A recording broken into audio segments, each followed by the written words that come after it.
Hey patrons, update number 2 today. Steven's working on some really cool stuff. I also wanted to say if anyone has experience creating Wikipedia articles or contributing to Wikipedia articles, we're hoping to create a Wikipedia article for CodeSpells. So if you have any experience with that, ping me for sure. But yeah, here's the update. Hey Steven, how's it going? Good. What you working on today? So the title of the post is called Rune Widgets, and I can show you kind of what's working and what's not right now. So I did this yesterday. I have a little toolbar for inserting runes wherever you want. And right now I'm going to insert this one, which is currently a prototype rune widget. Oh, cool.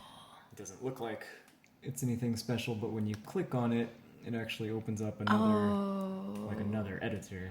Where you can put runes. Oh my god. More runes inside runes. And yeah, so then let me actually cancel that. And what I'm working on right now is when I close it, I'd like there to be like a preview of what you saw in that sub editor. And there is a preview, but it's just not in the right spot. I want it to be kind of within the confines of the rune. But I mean, it does kind of work. I mean, you do see it changing in that sub editor preview down there.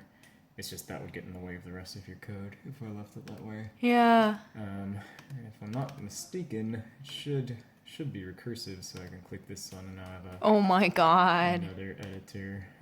Runes inside runes inside runes. It's runes all the way down. So you can see this one has its preview, and then that one has its preview, which has its preview. Oh my god.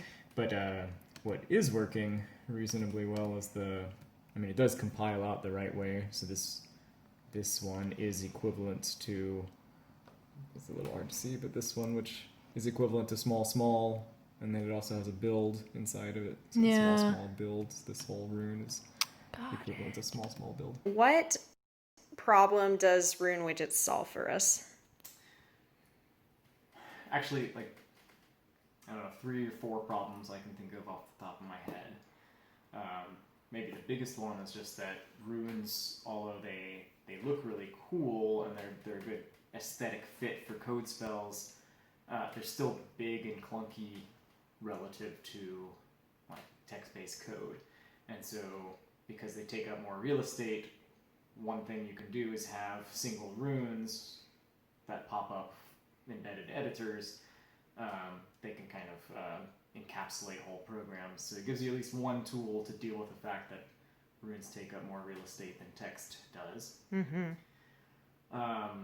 But also, if you want to just present the user with some user interface, like I know I talk a lot in the blog about not breaking the fourth wall, but sometimes you want to. Like when you just look at a program, I want it to feel like it's a real set of wizard's runes. But sometimes you don't want to make the user player of the game tediously construct a string out of runes that are the letters of the alphabet. Yeah, that sounds annoying. Do that, but yeah, no, it's like I just can't bring myself to do that to myself. Of course, I'm not going to do that to other people. Yeah. So I think the answer is to have a string rune, a single rune that encapsulates a string. Click it, pops open whatever interface you want for.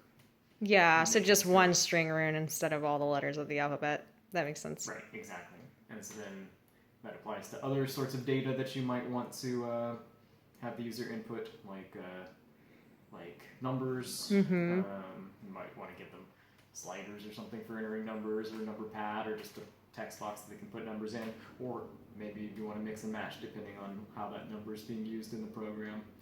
You might want to let them open up on a Boolean rune, click it to open up a little toggle that you can use to edit the value of that rune to true or false. Okay. Yeah, so it seems like widgets are really important then for rune coding. Right.